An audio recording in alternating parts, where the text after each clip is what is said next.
tanya udik lan donyanya butuh bermacam kebutuhan yang nama rezeki.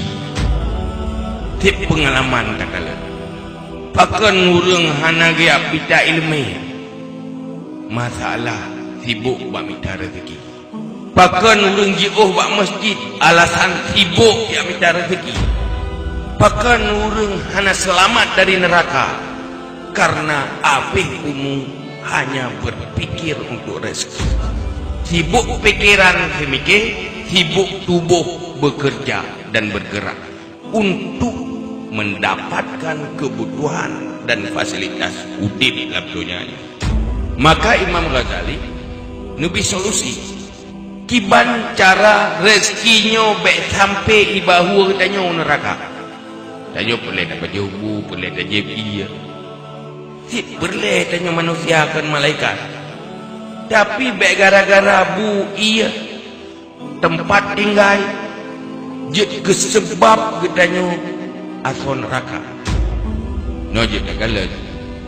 Nyoreng dayu ibadat dayu yak semaya buat rakaatnya mekara. Hek baru ku semaya. Hek bak sujud semaya. Tapi ki dayu ruku hotel semula. Lauro tarik ruku. Habis uronyo sambung singo, habis singo sambung luta. Anak piau-piau ruku. Yang baik dari ruku sebab ibadat Allah Taala.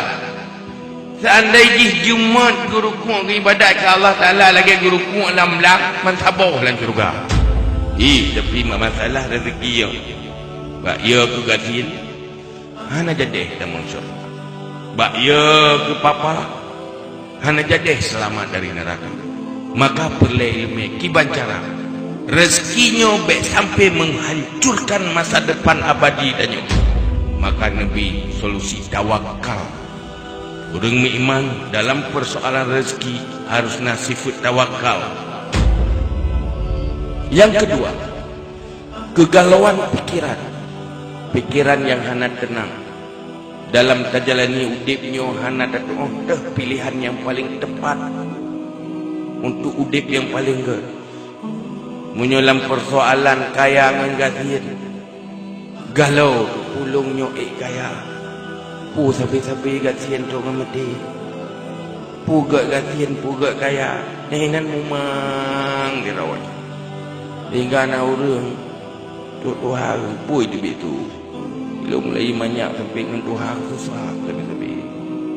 Gatin kaya-kaya susah, tenang-tenang, sibuk habis-habis. Nana dulu.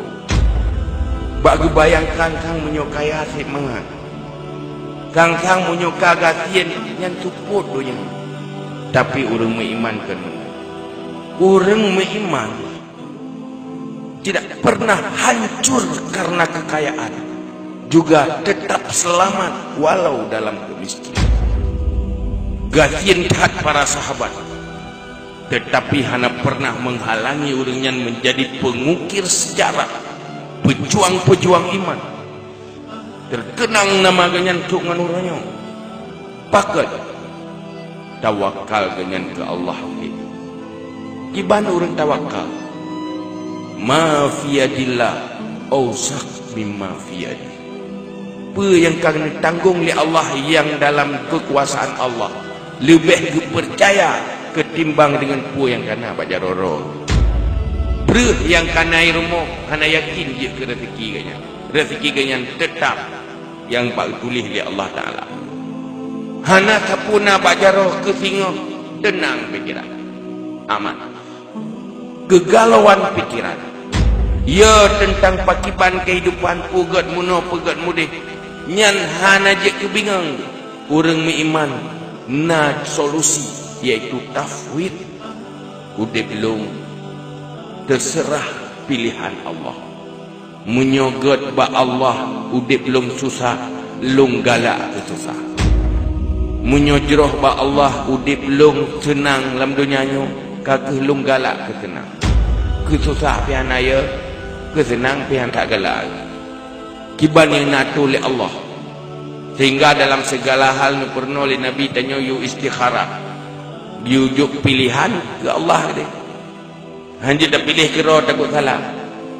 Wadah nada duri lidah yang getah, anak getah yang pada yang anak pai. Itu perintah istikharah. Istikharahnya hana mesti bak pilih jodoh. Ada nama yang hana pasti god atau hana pasti bro. Tetap serahkan pilihan kepada Allah. Apa yang dipilih oleh Allah itu yang terbaik. Tinggal aman. Apabila udip memaksa kehendak, bila gehut nafsu katanya nyorla, urang meiman lam udipnya selalu memiliki hati yang rida dengan qada qadar Allah Ta'ala.